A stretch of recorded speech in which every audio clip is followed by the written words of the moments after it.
မင်္ဂလာပါခင်ဗျာအခုဆိုရင်ကျွန်တော်ဒီဗီဒီယိုတွေမလုပ်တာလည်းကြာပြီဆိုတော့ဒါပထမဆုံးပြန်ပြီးလုပ်ကြည့်တဲ့သဘောပေါ့နော်အရင်ဆုံးအနေနဲ့ကျွန်တော်ဒီ Burmese Canadian အနေနဲ့ပေါ့နော်အင်္ဂလန်မှာဒီ UK ပေါ့နော် United Kingdom ဒီအင်္ဂလန်မှာပြောင်းရွှေ့နေထိုင်တာ3နှစ်ရှိပါပြီအခုဒီဗီဒီယိုမှာတော့ကျွန်တော်တို့အနေနဲ့ပေါ့နော်ချင်းမိုင်မှာ early retirement လုပ်ဖို့အတွက်ကွန်တိုတိုက်ခန်းနှစ်ခန်းကိုဝယ်ပစ်ခဲ့တဲ့အတွေ့အကြုံလေးကိုဝေမျှသွားမှာဖြစ်ပါတယ်အဲ့မျိုး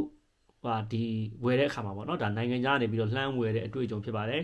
ချင်းမိုင်ကိုဒါမသွားဘဲနဲ့ပေါ့နော်နိုင်ငံခြားနေပြီးတော့လှမ်းဝယ်ခဲ့တဲ့အတွေ့အကြုံလေးကိုပြန်ပြီးမျှဝေပြောပေးမှာဖြစ်ပါတယ်ဘာဖြစ်လို့လဲဆိုတော့အခုကျွန်တော်တို့လိုမျိုးပေါ့နော်ဒီကနေဒါတို့ UK တို့ဒီမှာရှိနေတဲ့နိုင်ငံခြားသွားပြီးတော့ကိုယ့်မြေကိုယ့်နိုင်ငံနဲ့ဒါနီးနီးနားကိုပြန်ပြီးတော့ဒါ financially independent ပေါ့နော်အသက်မကြီးခင်မှာစောစောစီးစီးပြန်ပြီးတော့ညီးသားယူရှင်တဲ့ဒါမြန်မာမိတ်ဆွေများစွာလည်းရှိနေပါတယ်သူတို့တို့လည်းပို့ပြီးတော့ပေါ့နော်ဒါ information လေးတွေရအောင်လို့ဒါကျွန်တော်ပြန်ပြီးမျှဝေသွားပေးပါဖြစ်ပါတယ်အခုကျွန်တော်ဒီဗီဒီယိုကပေါ့နော် information ကဒါအကျိုးရှိမယ်လို့ထင်ပါတယ်အခုလိုမျိုးကျွန်တော်တို့လိုမျိုး early retirement လုပ်မဲ့ဒီလူတွေအတွက်ပေါ့နော်ချင်းမိုင်ဆိုတာကတော့ဒါကျွန်တော်တို့မြန်မာတော်တော်များများသိပါတယ်ထူးထူး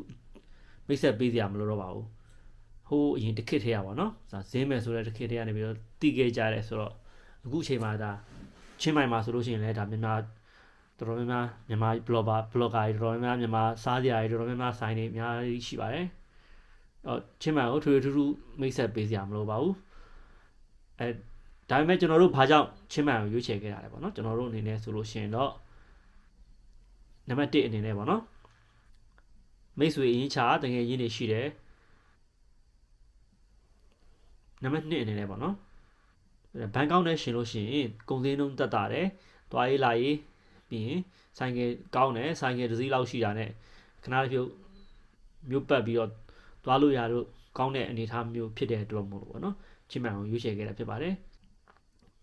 ပြီးတော့တိတ်ဆိတ်တယ်ပေါ့နော်တိတ်ဆိတ်ငြိမ်သက်တယ်ဘန်ကောက်လိုမျိုးပေါ့နော်ကားရိုင်းပိတ်မနေဘူးပြီးရင်ဘန်ကောက်လိုမျိုးအကြီးလည်းမဟုတ်ဘူးเนาะမျိုးကနည်းနည်းမျိုးတေးသေးနဲ့အစုံရတယ်ဆိုတော့ပေါ့နော်အနေထားမျိုးရှိတဲ့အတွက်ကြောင့်မို့ချင်းမှန်ကို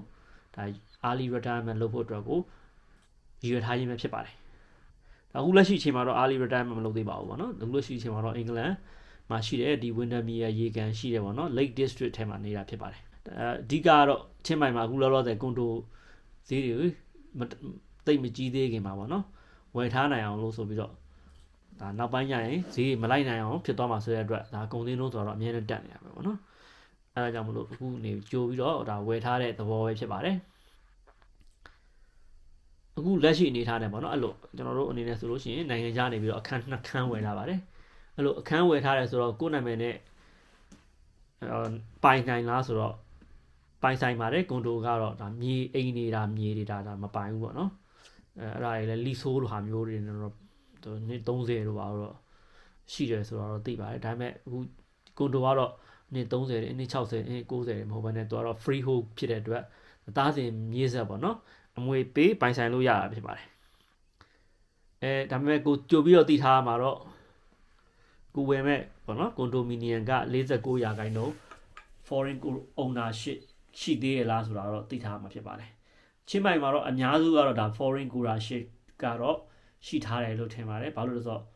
အယောက်ကြီးနိုင်ငံသားအယောက်ကြီးမဝယ်သေးဘူးပေါ့နော်အဲ့လောက်ကြီးအများကြီးမဝယ်သေးဘူးရှိတာတွေကိုတချို့ကွန်တိုတွေမှာတော့ပြည့်နေပါပြီအဲ့လိုတော့သိထားတယ်ဘာလို့လဲဆိုတော့ဒီတရုတ်တို့ဒီကိုရီးယားတို့ကလာဝယ်တာတွေလည်းရှိတယ်ဆိုတော့လေအဲ့လိုမျိုးဆိုတော့တချို့ကွန်တိုတွေကတော့ပြည့်နေပြီလို့ထင်ပါတယ်ဒါပေမဲ့တချို့ကွန်တိုတွေကတော့တိတ်မရှိပါဘူးဘာလို့ဒေတာကန်တွေပေါ့နော်ဒီ local တွေပဲအများဆုံးဝယ်ထားတာမျိုးဖြစ်တဲ့အတွက်ဘန်ကောက်လိုမျိုးသူကတိုင်ဆိုင်မှုမမြင်ထန်ပါဘူးဘန်ကောက်တို့ပတ္တရာတို့ပေါ့နော်ဒါဖူခက်တို့ဆိုရင်တော့49%ဆိုတာခဏလေးပြည့်သွားတာပါကိုကထိုင်းနိုင်ငံမှာဝယ်မယ်ဆိုလို့ရှိရင်ပေါ့နော်ဒါ agent ဖိုးခါကိုကနေပြီးတော့ပေးရတာမဟုတ်ဘဲနဲ့ဒီဝယ် agent ကဘယ်ကနေပြရလဲဆိုတော့ဒီရောင်းတဲ့လူဘက်ကပေါ့နော်အဓိကရတယ်လို့သိရပါတယ်ရောင်းတဲ့လူဘက်ကနေ2%ပေါ့နော်3%လို့အဲ့လိုမျိုးရကြတယ်ကိုကတော့သူတို့ကိုဒါပေါ့နော်ကိုအကျိုးစီးပွားပေါ့နော်ဆောင်ရွက်ပေးတဲ့ကိုအကျိုးစီးပွားဆောင်ရွက်ပေးတဲ့အတွက်ဝန်ဆောင်ကပေးရတာမျိုးတွေလည်းရှိကောင်းရှိပါလိမ့်မယ် ကျွန်တော်ဆိုလို့ရှိရင်လည်းဒါလို့ agent ကဆိုတော့မဟုတ်ပဲねပေါ့နော်မျိုးကိုယ့်ရဲ့အကျိုးစီးပွားကို like ပြန်ဆောင်ရွက်ပေးတယ်ဘာလို့ကိုကဒီအခန်းကိုလည်းဝယ်ညီမဝယ်အောင်ပါဆိုအဲ့လို like ပတ်ပြီးကြည့်ခိုင်းတာတော့ပါလို့ဆိုတာအဲ့အရာတွေကပေါ့နော်ဝန်ဆောင်ကပေးရမျိုးတွေတော့ရှိကောင်းရှိပါလိမ့်မယ်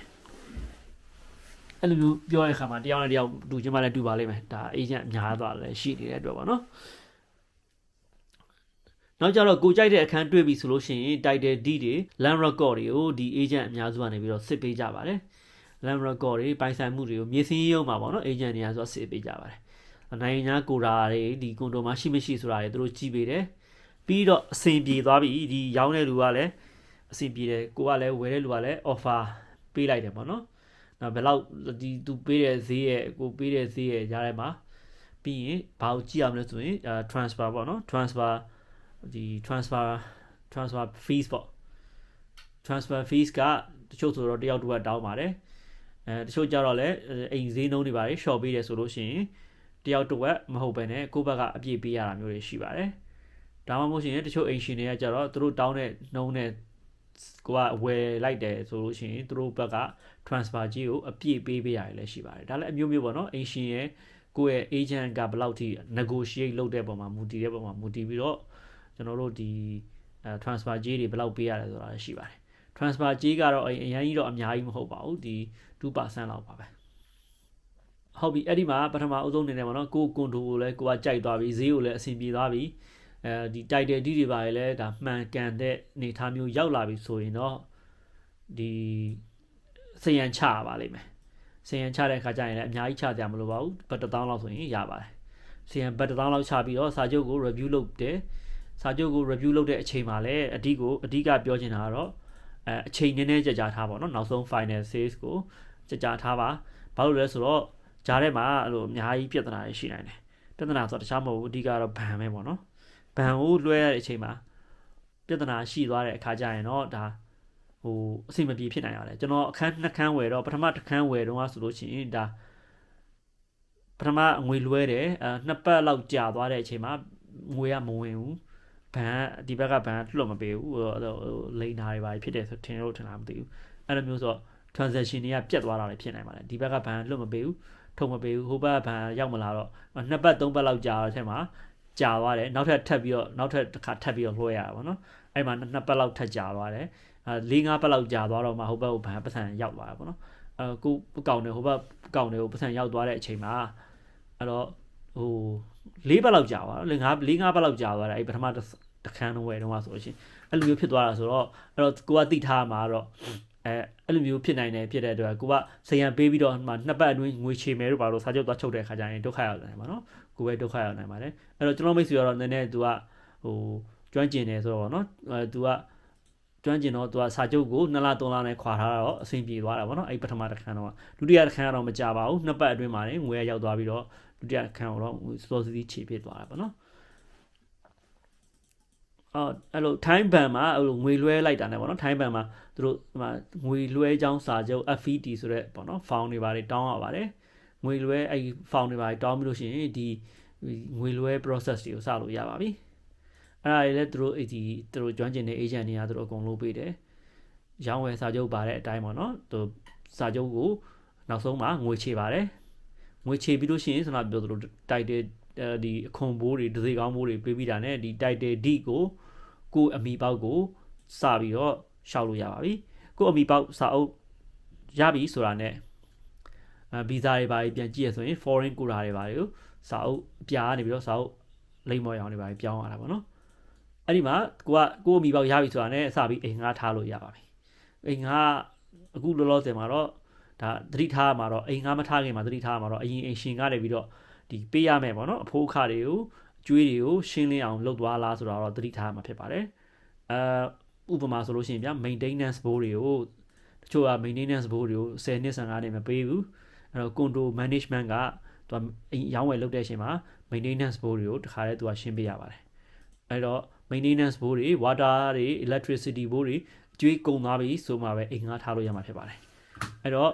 ့ဒီဟာတွေပြီးသွားပြီလားဆိုတာကိုသတိထားရမှာဖြစ်ပါတယ်အဲ့ဒါတွေပြီးသွားပြီဆိုလို့ရှိရင်တော့ဒီအိမ်ငှားထားလို့ရပါပြီကျွန်တော်တို့ကဝယ်တော့ဆိုလို့ရှိရင်ကျွန်တော်ဒီ 1.6 million ပေးရပါတယ်ဘတ်ပေါ့နော်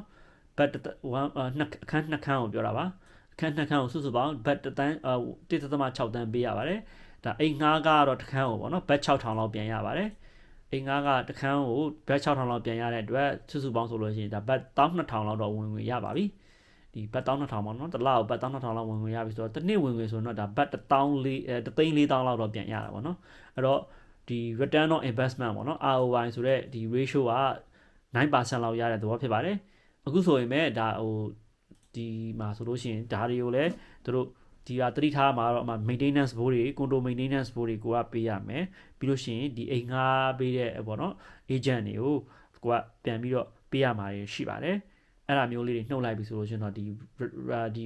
return on investment ratio က8 to 9% လောက်ရတဲ့သဘောပေါ့နော်အဲ့ဒါဆိုရင်တော်တော်လေးကိုဒါပြန်ပြီးတော့ဟိုကောင်းတဲ့ investment လို့ပြောလို့ရပါတယ်လက်ရှိအနေထားပေါ့နော်ဒါချင်းမိုင်မှာကျွန်တော်ဝယ်ထားတဲ့အိမ်ကဟိုဝင်ငွေရတာကိုကျွန်တော်ပြောပြတာပါအခုဆိုရင်အားလုံးပဲသိချင်တဲ့ကိစ္စလေးတွေကိုသိသွားပြီလို့ထင်ပါတယ်တချို့စိတ်ချရတဲ့ agent တွေကိုလည်းဆက်သွယ်နေတယ်ဆိုရင်ကျွန်တော်ကို comment မှာလာပြီးတော့မေးထားလို့ရပါတယ်ကျွန်တော်